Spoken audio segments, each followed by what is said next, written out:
Hello from the Brass Bunker in New Jersey, beautiful New Jersey. I thought I would share a little bit of my warm-up routine, make a kind of a play-along warm-up thing for interested people. And in the middle, I can do a little preaching about my thoughts about brass playing.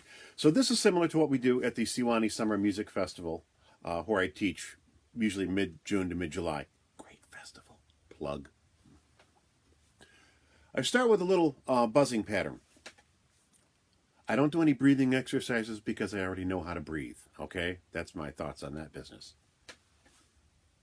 So I come up with these little patterns to help wake this up and connect these two important elements of brass playing. All right, and I'll try to be, I'm not always incredibly in tune, but I'll do my best. So I'll play the pattern on the piano. More about holding the mouthpiece. So I grip the sucker right here. Sometimes I'll even do this. This could be helpful. I'll go boop.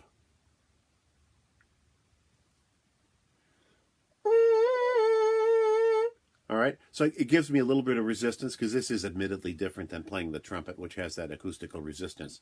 So I can create a little resistance. It can be a little bit softer. And sometimes in the opera pit where one of the features of my job is huge tacits in between entrances, 10 minutes, 15 minutes, 30 minutes, etc. This gets stiff and unresponsive. I can do a little bit of that, maybe along with the horn players, and it'll annoy only them and wake this back up. Anyway, but for today, I'm going to play with the thing open just for visual purposes, my hand open. Left hand, because I'm going to use the right hand for piano. All right, so that's for me. I'll buzz it, and then I'll play it on the piano and indicate, if you want to play along, indicate where to start. Here's me trying to start my metronome.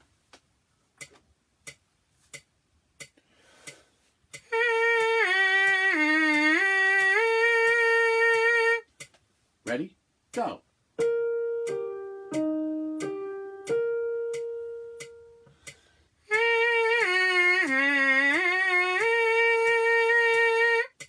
Ready? Go.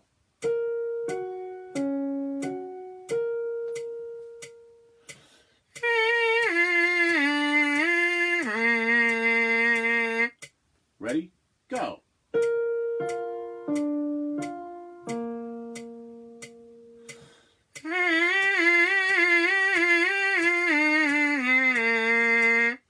By the way, I'm really thinking of trying to use my tongue to change pitches. Here's the pattern. I'll buzz it again in case we've lost it.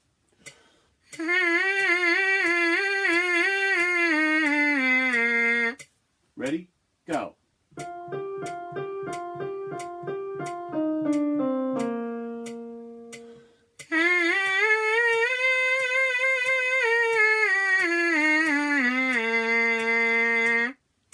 Ready? Go.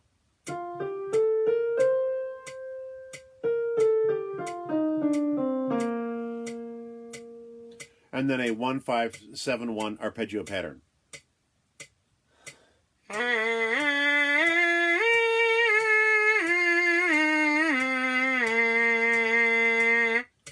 Ready? Go.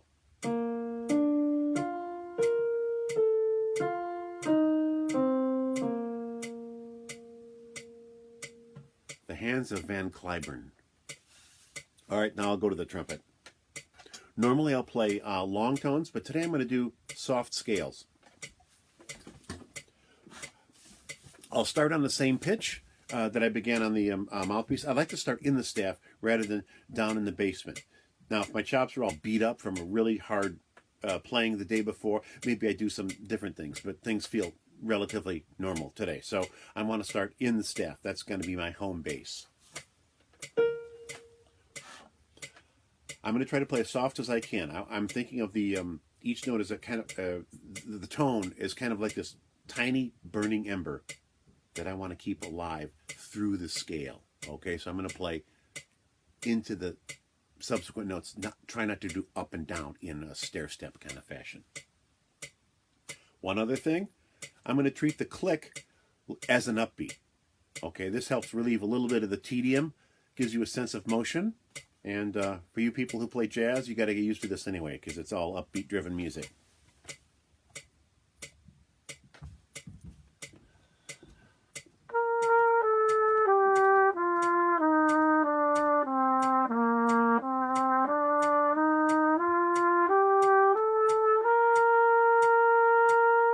Ready? Go.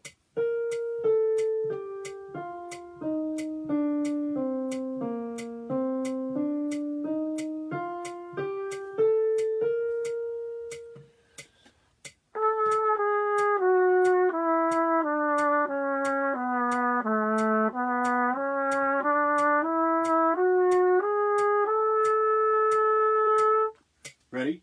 Go.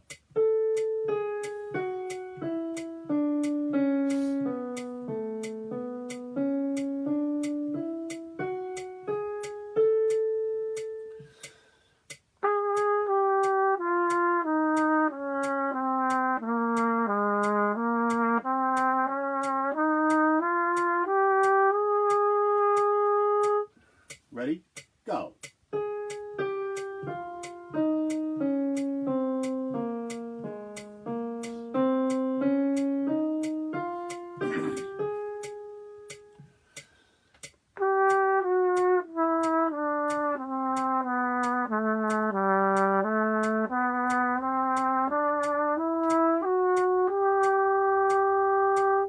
Ready? Go.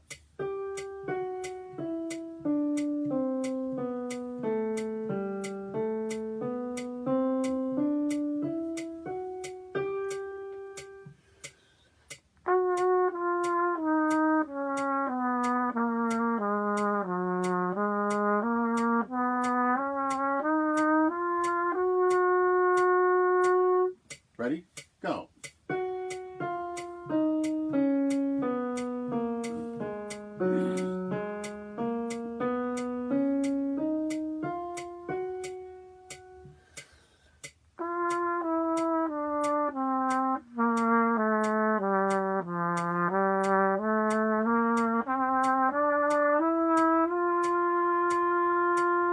Ready? Go.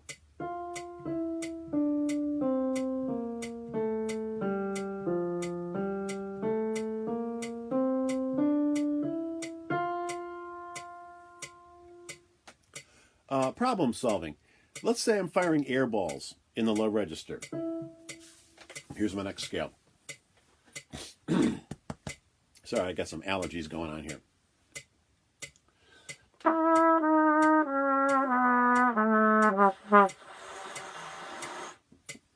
Something like that happens. Now, a lot of people say you're not using enough air, and they'll try to force it into vibration. I say the opposite is true. I don't want to use more air. I need to make an adjustment here so that I can make those notes on as little wind as possible. All right. In other words, efficient. I'm not thinking about wind per se, but I want everything being very, very gentle, very soft, and I don't want to force anything. So I'll make a little adjustment here. Usually it means setting maybe a millimeter higher on my bottom lip, which does two things. Gives me a little bit bigger, let's see, aperture. Let me make an aperture. How do you make an aperture? Anyway, aperture. And it exposes this second reed, which gives me a little more colorful sound and a better response, or faster response. Okay, where was I?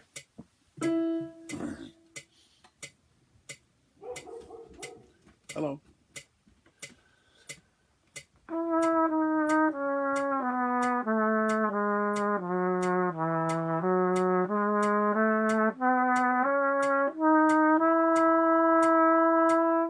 Ready? Go.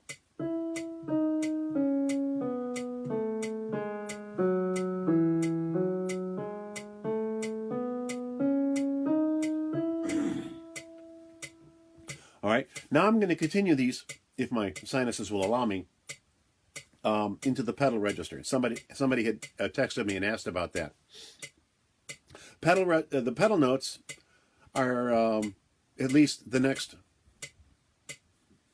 5 pedal notes are notes that the instrument does not support. The instrument does not want to vibrate on those notes. And so it's a little bit like sticking your hand out the window of a moving car and fighting the wind, okay? I'm using uppercase fingerings, so I'm not cheating by pressing on all three and making just, farty low notes. Use uppercase fingerings, and I'm going to slide into F, E, E flat, D, D flat, etc., rather than try to go down to them. All right, you can't open up and go down to those notes. They won't work. All right, so I'm going to go into them. The feel is like this. Most people can do this. Again, I'm going to set a little bit and think about rolling out because this is quite low.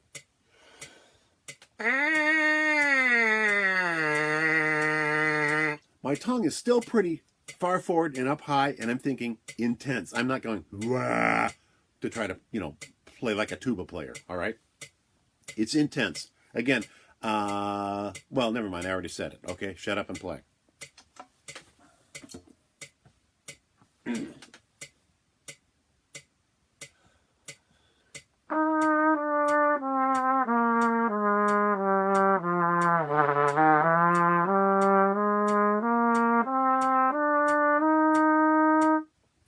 I can do that better, I think.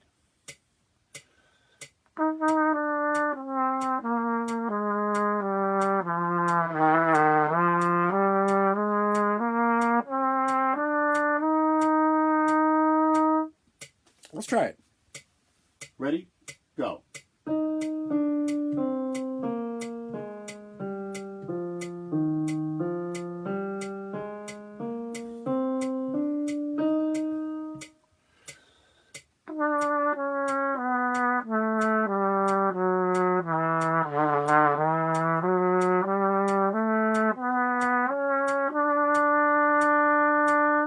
Ready? Go.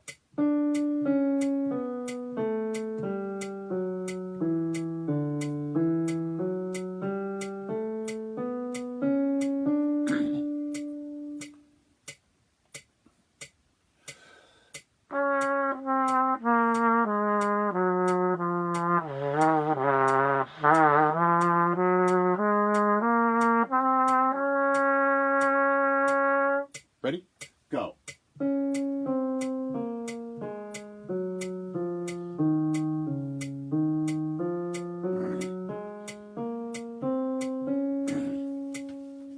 Sorry, I got some post-nasal thing going on that's making these difficult. Here's the next one.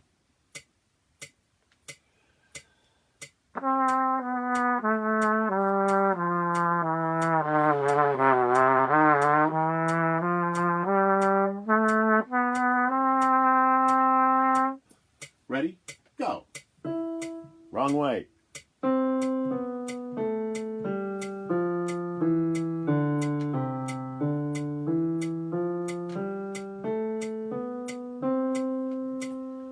You wouldn't know I transpose for a living, would you? Here's the next one.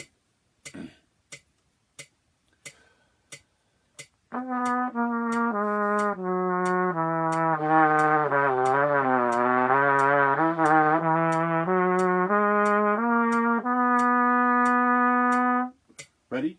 Go.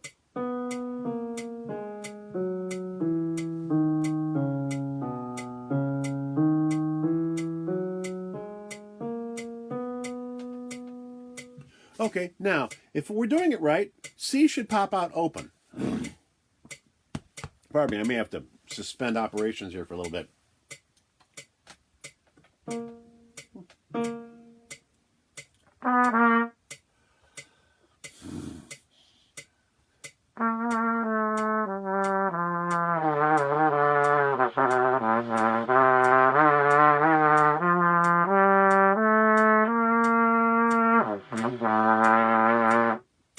Woo!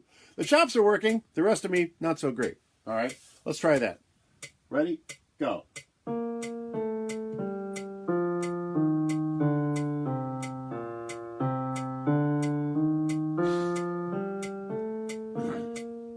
I will soldier on.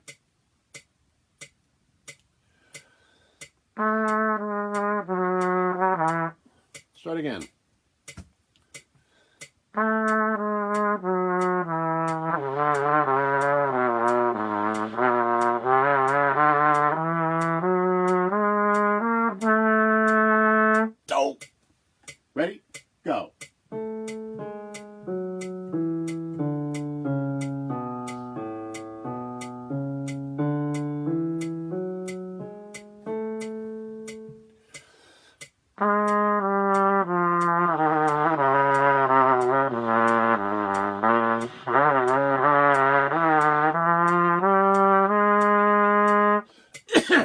Excuse me.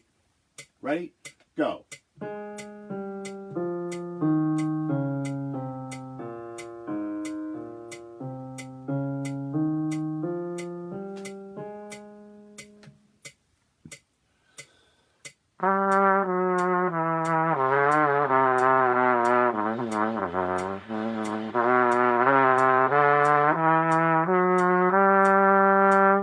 That could have been better, but you play it better than I did. Ready? Go.